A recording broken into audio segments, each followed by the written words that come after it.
News now begins in the west of the continent, where Nigeria's President Bola Tinubu has approved 70,000 naira as the new minimum wage for Nigerian workers, with a promise to review the wage every 3 years. President Tinubu also promised to find ways to assist the private sector and state governments to pay their wages. This was at a meeting with leaders of the organized labor unions, comprising the Nigeria Labour Congress and the Trade Union Congress at the State House in the nation's capital, Abuja. Nigeria's Minister of Information made this known to State House correspondents in Abuja. We're happy to announce today that both the federal government and the organized labor have agreed on an increase on the 62,000 naira minimum wage. The new national minimum wage that we expect Mr. President to submit to the National Assembly for legislation is 70,000 naira. But that is not all. There is also a boost, like Mr. President has assured, in ensuring that massive investment is going to be made in the area of infrastructure. There is also a deepening of the investment of the federal government in renewable energy. More money is going to go into the acquisition of more buses, the CNG buses. Nigeria is going to be more CNG compliant, according to the president. We are moving in this transition to renewable. And all other things that Mr. President has assured labor, the issue of SANU and NASU is also going to be looked at. And we are happy, we are very thankful of the role that the organized labor has done today. Mr. President assured all Nigerians that he's their president and would not disappoint, and he has shown that this afternoon. Recall that Labour saw Mr. President last week, and they asked that you should give them 1 week to consult more. And of course, at the end of the day, the consultation came very fruitful because Mr. President said he has to be a father. That it's not issue of law, who is right or who will blink the first, that he is our father, like he always said. The good thing about it is that we will not wait for another 5 years to come and review. Rather than accepting on a figure that you wait for 5 years, it's like you have to now negotiate even 2 times within 5 years with a view to going up. That is one of the reasons, why we decided to reach where we are today, because of the proviso that, you can review in the next. The National Assembly is set to receive an executive bill on the new minimum wage on Tuesday, following an agreement between President Bola Tinubu and labor leaders for higher work remuneration. This is according to the Special Advisor to the President Tinubu on Information and Strategy, Bayo Ononuga, who confirmed that the lawmakers would receive the executive bill on the new minimum wage by Tuesday to ensure the agreement is legally binding and ready for implementation. To discuss this, I'm joined by a public affairs analyst, Dotun Ojon. Hello, Dotun. Thank you so much for joining us at this time. Good morning. It's good to be here. All right, Dotun, after some negotiations, the organized labor groups, agreed with the Nigerian government to set the minimum wage at 70,000 naira. That's down from their initial demand of 250,000 naira. Is this a victory for Nigerian workers and the dignity of their labor? Okay, it's a good place to start, but I think what will be total victory will be the fact that whatever you earn within the country, you can go to the market and you have value for your money. It's not a subject of how much we earn at the moment. It's a question of how much what you earn can actually get you. As you know, the current minimum wage is about 120% increase. But if you put this side by side with the reality of what is in the marketplace in Nigeria today, you will know that the prices or inflation has gone really, really high. So if you're looking at it from this point of view, you will say that our clamor should actually go a bit beyond minimum wage. We should look at what minimum wage can earn, as it were, in the market today. So everybody within the government must be able to come together to work towards having an economic policy that will further drive down the issue of inflation within the country and not just stay at the 70,000 naira minimum wage. All right, now, Dotun, some quarters actually argue that this amount is more realistic for state governments and the organized private sector to afford, especially considering that some states are still struggling to pay the current 30,000 naira minimum wage. What's your take on this? Absolutely. Though it will not be acceptable for anyone to argue on the side of any state today, I am somebody that is actually interested in how some of the states are being run. And if you dig really deep into the books of the state, you discover that one of the reasons why a lot of them are unable to pay is pure mismanagement and lack of priority. But my take this morning, my support will be for the private sector. If you look at the reality of running a business in Nigeria today, it's become extremely difficult. And in Nigeria, for instance, we have about 25 modular refinery. About 10 of them are working. But in the past few months, they've been finding it difficult even to get forex, to be able to get crude. So the private sector is finding it a bit difficult to run business in Nigeria today. So to consider them is actually a big thing. And if you look at the percentage of people really that are in government payroll, you discover that the chunk of the people that will benefit from minimum wage are actually from the private sector. So it makes a lot of sense that we are not just hovering around figures. It makes a lot of sense that we are not just being adamant on a figure. It makes a lot of sense that we are bringing everybody within the discussion community together to be able to achieve this. So for the private sector, I actually support the government on that. All right, now, another clause to the new minimum wage is that it will be reviewed every 3 years. So, Dr. should Nigerian workers find comfort in knowing that, the president has promised to review the minimum wage every 3 years? And, especially, considering the high inflation rate and also the constant currency fluctuations. Yes, exactly. Do you think that this is sustainable? One fear that I may have is that, though we see it in the book that government is supposed to be a continuum, but the practice in Nigeria is that every administration, as it were, does or have conversation with labor, and when the other one comes in, they find it very difficult to actually execute. A case study is that of ASU. We've been going back and forth since 2009 on some of the agreements in the ASU book with the federal government. So my fear is that if this government or if this administration goes out of power, nobody knows what the next administration would do. And that's why I think that one agreement all of us should have, labor inclusive, is the fact that the government, as much as they are paying 70,000, as much as they intend to negotiate within every three years, as against the 5 years that is known to us, as much as all of these things are on table, I also want us to lay emphasis on the economic reality in Nigeria, so that whatever you are earning, we will not be talking about every three years review if we are actually serious about bringing down the level of inflation. So I think the focus of everyone should be beyond the 3 years review, must be on what we can do with the current situation, that whatever it is that anybody earns will be able to take them home. All right, Dr. Just before we let you go, you did talk about, being able to go to the market and buy or find value for your money, and also, the living wage. Now, some have actually or argued or still believe that labor leaders should revisit their negotiations and push for a higher minimum wage of, 100,000 naira or more, which they feel is more realistic and fair demand. But now that an agreement has actually been reached, is it possible to, in some way, revisit and revise the terms to better reflect the needs and expectations of the working people in Nigeria? So one of the problems that the government has in Nigeria is what I call MMM, which is more money mystery.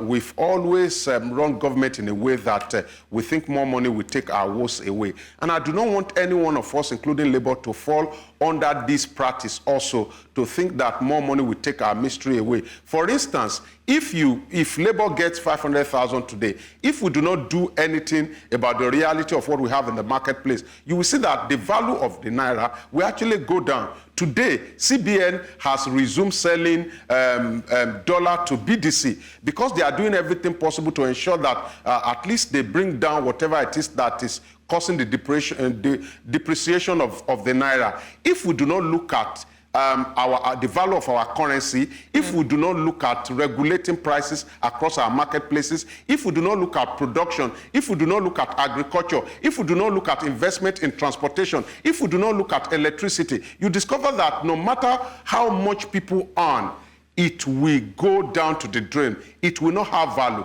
It will not be able to purchase for them what they desire. So we will continue to converse. We'll continue to sit on round table. Labour will continue to engage with government and other stakeholders, but we must not take sight away from the fact that more money may not be something that will solve our problem, but availability of basic amenities that will make life easier for the people.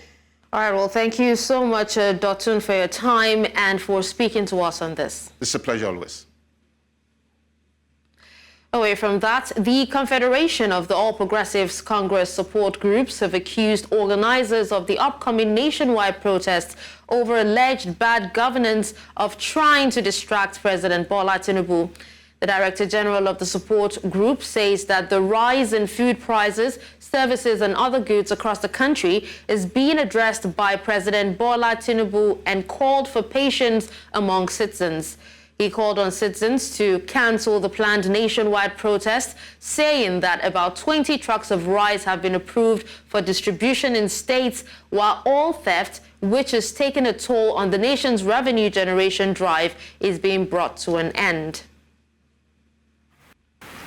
These happenings in Nigeria need synergetic dialogue with Mr. President Bola Tinubu for a mutual template that can robustly ensure hasty remedies in terms of not only high food insecurity, but also on internal land, airspace, and our porous borders, security that has not been there in our dear country. This is why the Confederation of all APC support groups strongly stands against any ill-advised group of persons or individuals to organize and stage a nationwide protest against the government of President Bola Tinubu under any guise, because it is a distraction that is loaded with landmines. It started.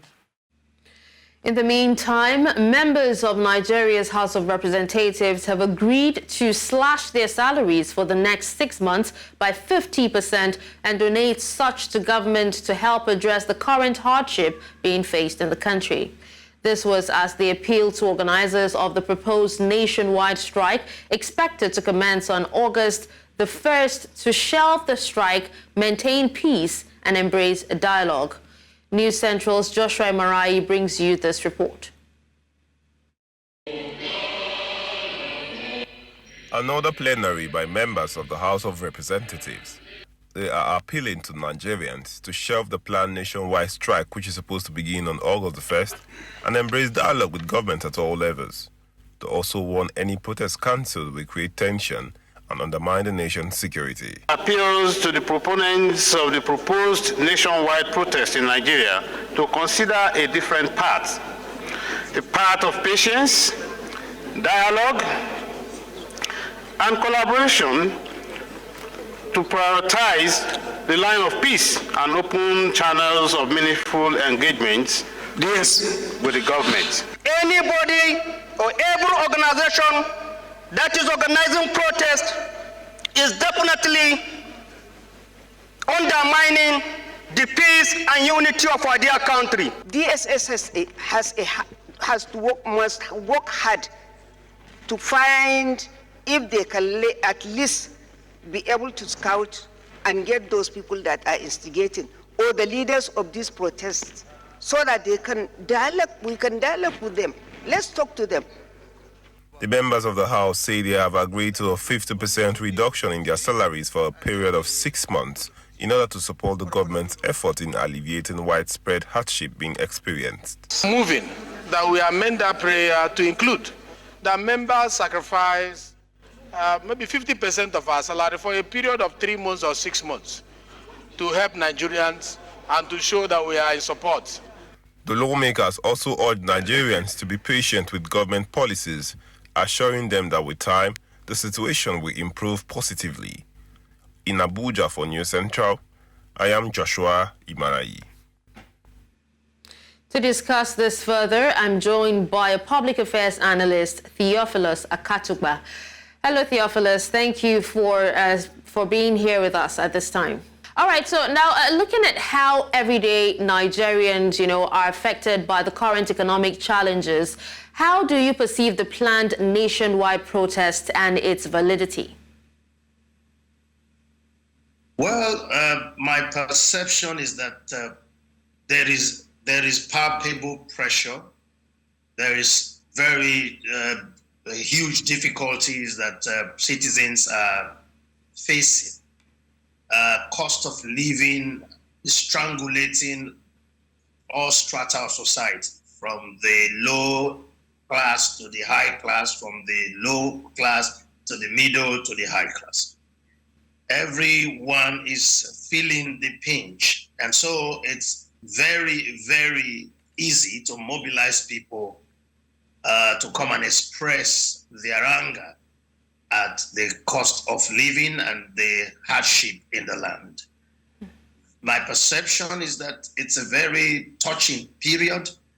It's a very volatile period. And so whoever is organizing a protest must be wary, because you also have a lot of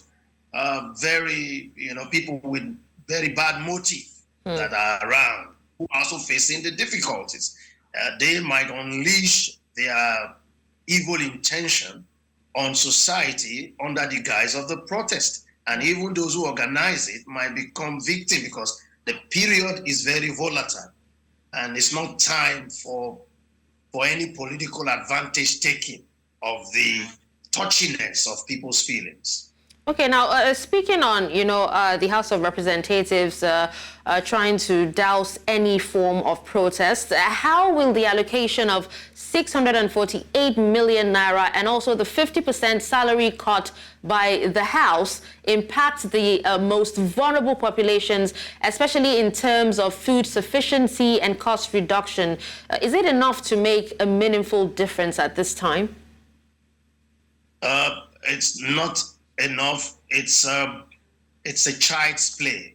That's why when we say that the legislators are earning humongous sum, their cost of their salaries are too much, now we will see the value of that salary in respect to the problem that our country is facing. And so, but I commend them for the step. It shows that they are listening. It shows that they understand that there is difficulty in the land and they have to do something at least. And this is just one of the steps they have taken in order to be able to show that they are very, very concerned. But it is nothing compared to what is required to assuage the pains of Nigerians. Okay, now, aside assuaging the pains of Nigerians, will the 50% salary cut be enough to appease protesters instead, considering that these lawmakers have additional allowances and also running costs? Well, my hope is that the salary cut should include all the take-home. If it's just about the basic, then it's become like a slap. And so, because people are very discerning and very understanding, so whatever you do should not be hypocritical. It should be seen to be true, genuine, and a true response to a dire situation. I didn't answer you when you talk about validity of the protest. Yeah. The protest is valid, but is it expedient at this time? The government is new, and the government have been taking steps. The government decided to save the country by removing the subsidy that everyone agrees to. the floating of the currency. These are all measures that the whole world, including opposition politicians, have applauded. What is wrong is that the government's response should be faster, should be quicker. The reason is government officials, they have to be swift, because what is going on is not as if government has no plan in place, but the implementation is sluggish, slow, and not reaching the very core of our people. They talked about bags and trailers of rice, and I was wondering, when they wanted to give out rice to 36 states, I learned that they gave out the same amount to every state. Does that mean that we have the same population in every state and the same need in every state? That tells you that it's a bit hasty, not well thought through.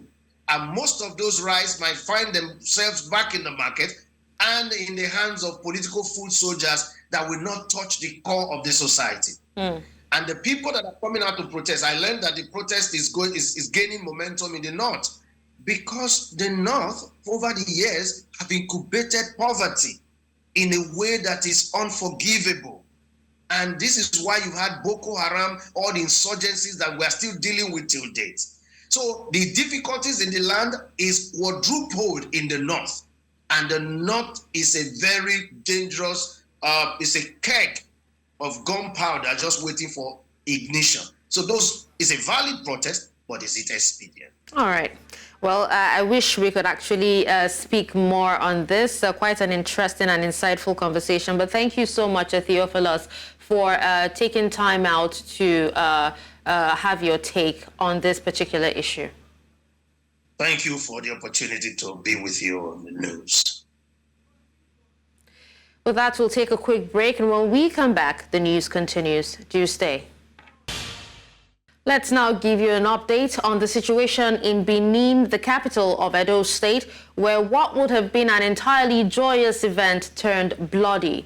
2 persons were reported to have been shot dead during the reception of the deputy governor of the state, Philip Shaibu, who was earlier this week reinstated by the court.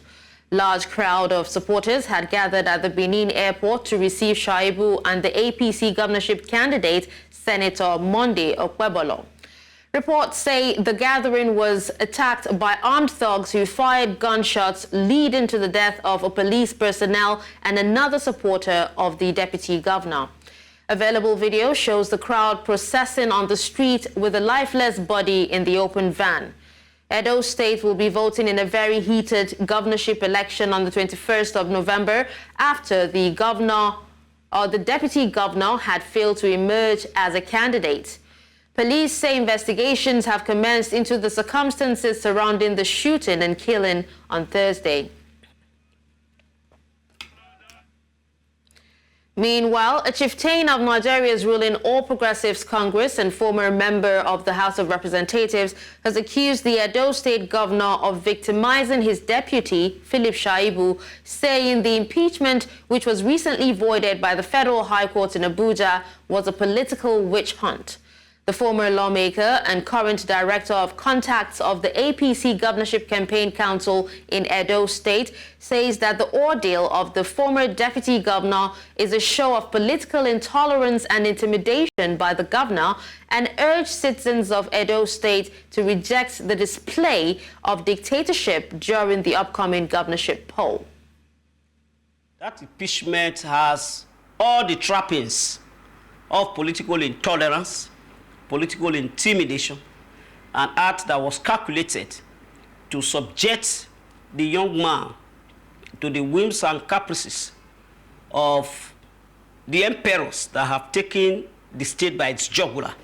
If you look at the accusations against Philip Shaibu, which were the grounds upon which the esteemed House of Assembly, where we served, at the threshold of this republic, found itself grappling for evidences and offenses against the deputy governor in order to be able to impeach him. And the evidences they could gather was that the deputy governor, Philip Shaibu, revealed official secrets, government secrets. The deputy governor, Philip Shaibu, lied on oath with the greatest respect to the Edo State House of Assembly and its leadership, that has brought the image, the integrity, and of course, the sanctity with which that People's Assembly was held in the past. The governor of Imo State, Senator Hope Uzodinma, says government needs to do more for the people if it expects the people to do more. The governor made this known while delivering a public lecture in Lagos titled, "Where Are the Nigerians?" a discourse on patriotism and citizenship. Those in attendance include other state governors, top traditional monarchs, and many other notable guests, as Governor Hope Uzodinma says he drew from different surveys conducted and arrived at the conclusion. We need to create enough space for everyone to thrive, and this should emphasize merit. Herein comes the need to take another look at our federal project, which in my view is currently skewed. We need to create sufficient space for all tribes and tongues in the land to thrive without impeding the speed or space of order. This is why the need to rejig our federal project may be inevitable. If we do, we would have gone a long way in addressing the root of the palpable despair of a good number of our people who have lost confidence that the present federal structure is capable of protecting their interests. Stakeholders have called on government to invest on solutions that can end violence in conflict areas in the country. This was during a workshop in Abuja, which reviewed ways and methods currently being deployed to address patterns of violence, injustice, and criminality across several communities in Nigeria, organized by International Peace-Building Organization, International Alert, and the Borno State Government. Amadin Uyi reports. The workshop had in attendance stakeholders called from the public and private sector across several regions of the country. An event like this offers us an opportunity, saying that we have such a broad spectrum of stakeholders, to be able to look at all the efforts we have been putting into the problem of insecurity in the country, number one. And secondly, to also compare notes, because this will enable us to have a greater understanding of the context and all the causative factors that have brought us to where we are now as a country.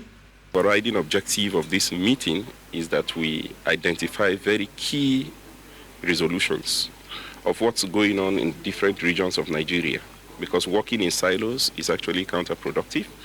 It's always good to establish peer learning opportunities like this, where we all together assess the drivers of injustice, violence, and insecurity across the country. The workshop x-rayed patterns of violence, injustice, and criminality. Stakeholders also reviewed the role of women in peace-building efforts, saying their contribution to the process has been observed to have longer-lasting effects on the entire process. Canada sees gender equality as a good foundation for a more peaceful world. We've seen in different contexts where gender equality is lacking, that often states are more likely to be unstable. Meanwhile, peace agreements that have women meaningfully involved in their negotiations tend to endure longer. These three themes of violence, injustice, and criminality is actually an intractable problem that we are grappling with in Nigeria. Whatever region you look at is grappling with these three themes. So we carefully selected these themes as something that cuts across the whole country, that affects all of us. The country director of the International Alert expressed optimism that the workshop will identify solutions to problems causing violent extremism and insecurity in the country. The meeting will aim to identify solutions to these issues, and part of those solutions is establishing exit pathways. Exit meaning that what are the ways out of these three teething problems that we are facing in Nigeria. Whether you talk about amnesties, or you talk about using a kinetic or non-kinetic approach, or actually increasing access to justice in communities whose rights have been violated, all these different approaches are being tested in the different geopolitical zones, and we want to pull all these ideas together. The workshop was also an opportunity for stakeholders to share experiences and workable solutions by governments in crisis-prone areas across the different regions of the country. In Abuja for News Central, I am Amadine Uyi. Still in the West, the Office of the Medical Charity Doctors Without Borders, came under fire during an attack on the town of Jibo in northern Burkina Faso. According to the NGO, the building bears visible bullet holes, and medical structures belonging to the Ministry of Health, supported by MSF, and a water distribution site have been vandalized, but its teams and patients were unharmed. MSF condemned the violence and called for respect for humanitarian spaces. Jibo is close to the so-called three-border zone between Niger, Burkina Faso, and Mali, where jihadist groups are active. The town has been under siege for almost 2 years.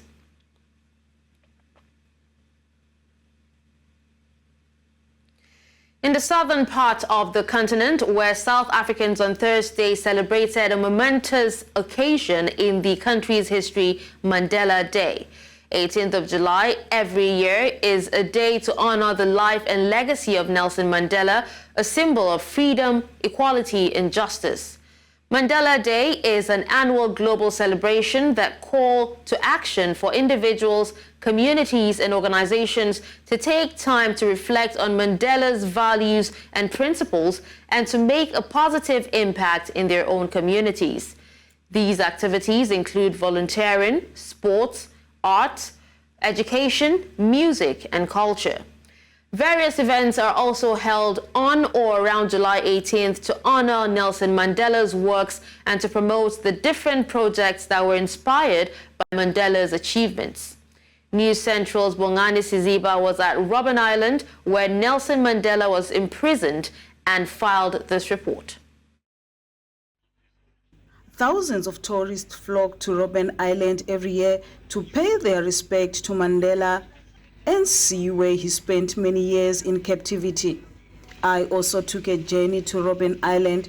Join me as I take you on this poignant journey to explore the life he lived there and hear from those who knew him best. Robben Island, a place of isolation and confinement, yet a symbol of hope and freedom, a place of great significance in South Africa's history. It's here that Nelson Mandela spent 27 years of his life fighting against apartheid. Here I met Mncedi Seswana, one of the men who shared prison years with Mandela. How do you feel when you recall all those memories?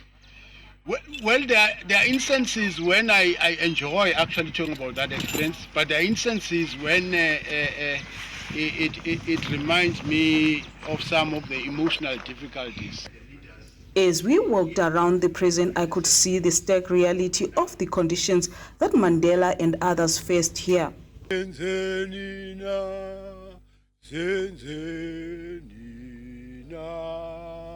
Life was difficult here. It was tough because we found ourselves in an environment where the prison guards were all white and the prisoners were all black.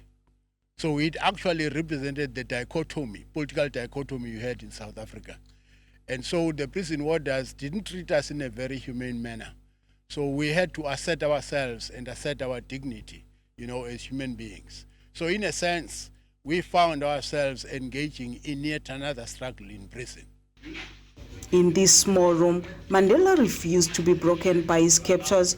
He became a source of inspiration for his fellow prisoners. He considered himself to be a father to us, like all the prisoners of the generation of the 60s, who wanted all the time to protect us, to make sure that whatever we do in prison, even when we're demanding change in prison, we do it in a way that is rather circumspect to avoid a situation where we would actually start battles that would not be able to handle.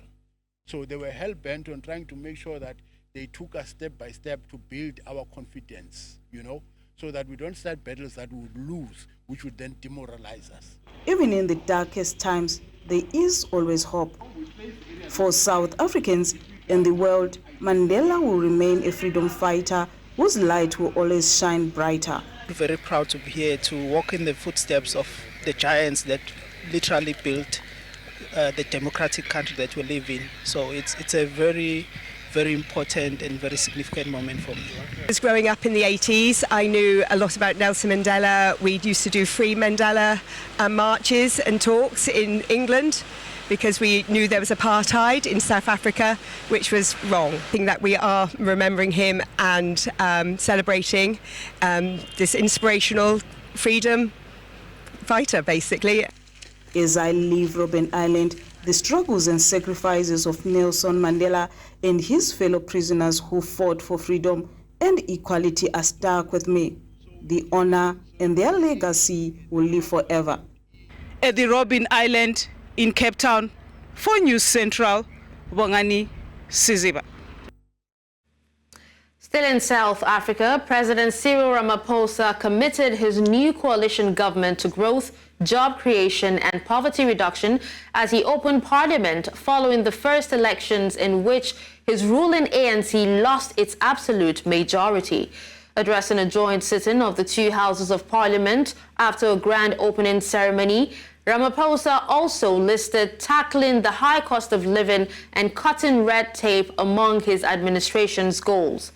He also promised business-friendly reforms, such as an overhaul of the graft-ridden public service and to massively increase investment in infrastructure. We are committed to improve the well-being of our country and its people through inclusive growth, the creation of jobs, and the reduction of poverty. The Government of National Unity has resolved to dedicate the next 5 years to actions that will advance, firstly, to drive inclusive growth and job creation. Secondly, to reduce poverty and tackle the high cost of living.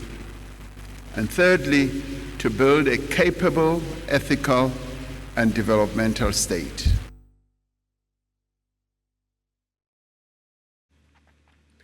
Fewer than a dozen presidential hopefuls have submitted their candidacies for Algeria's upcoming election, including the incumbent president Abdelmadjid Tebboune, who remains the front runner.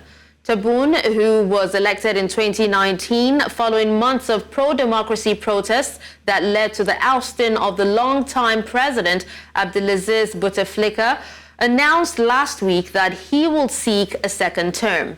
He announced in March that the election will be held on September 7th, 3 months ahead of schedule, but gave no reason for the decision.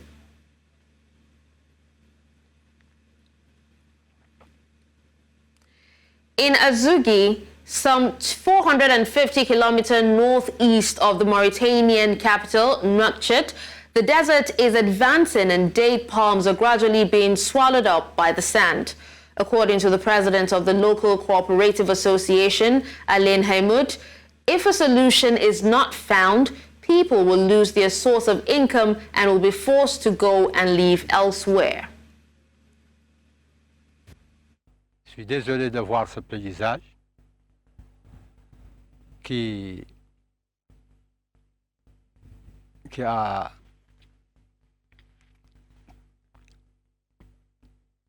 déplacé tout le monde sur l'autre côté à cause de ce sable et qui pousse les gens de chercher ailleurs parce qu'ici on ne peut plus avoir une récolte. وهذا مهم عند الساكنة بالبقاء في بلدها ولا قد تبقى في بلدها ما جبرت حلول المشاكل المطروحة لهذه الواحة اللي ارتفد ما يناهز 6000 نخلة منها واليوم إلى اللي جبرت شيء كي حواجز والله الشيء قد تقرس هذا اللي يرتفد بلو وتعيش فيه وهذا مطلب كبير عند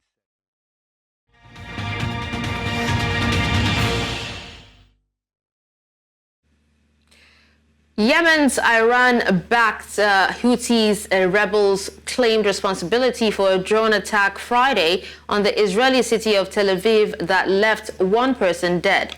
Houthi military spokesman Yahya Sari said in a statement on social media that the rebels fired a new drone called Yafa, which is capable of bypassing the enemy's interception systems. The Houthis have launched dozens of drone and missile strikes targeting shipping in the Red Sea and the Gulf of Aden since November in a campaign they say is intended to signal solidarity with Palestinians during the Gaza war.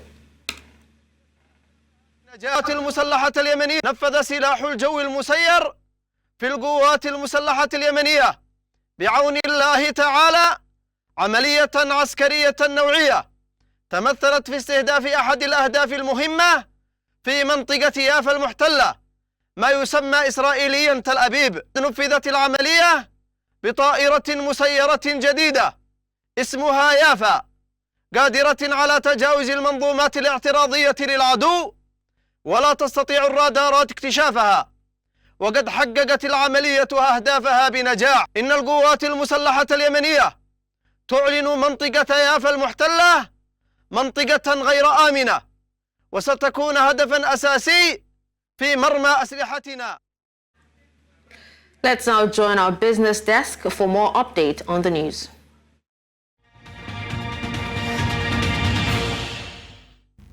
Welcome.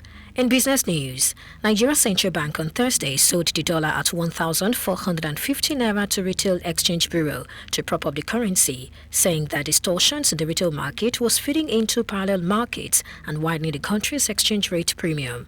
The naira hit a new low of 1,640 per dollar on Thursday, the same level it traded at on the parallel market.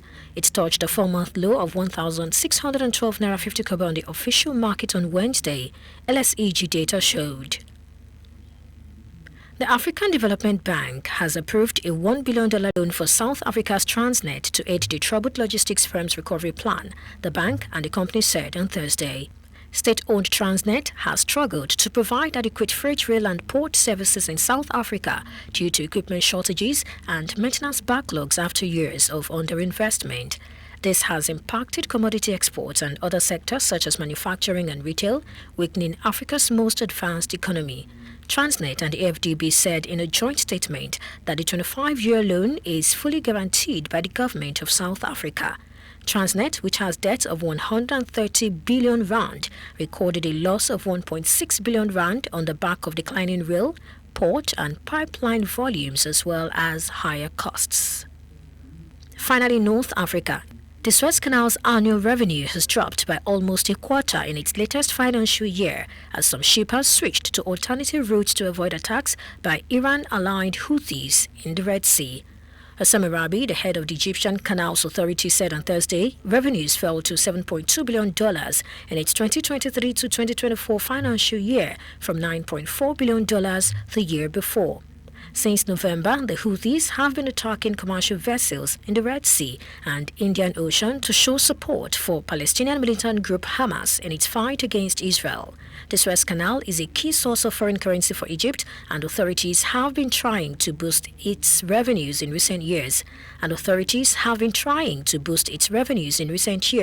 Including via an expansion in 2015.